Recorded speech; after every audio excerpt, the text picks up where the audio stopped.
If your iPhone X back camera is not working and showing a black screen, don't worry. This is a pretty common issue and can usually be fixed in a few simple steps. First, just close the camera app completely. Swipe it away from recent apps and reopen it. Sometimes the iOS camera glitch causes a temporary black screen. If that doesn't work, restart your iPhone X. This helps clear minor software bugs that affect the iPhone camera system. Next, go to Settings. Camera, make it turn it on and off. It may help you. And make sure nothing is restricted. Still not working? Then go back and also check if screen time and then go to the Content and Privacy and click on the Allows app.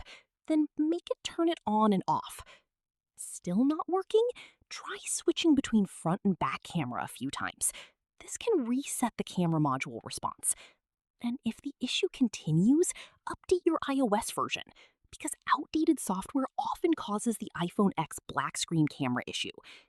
Finally, if nothing works, it could be a hardware problem, and you may need a repair. So, yeah, these simple steps usually fix the iPhone X back camera not working problem pretty quickly.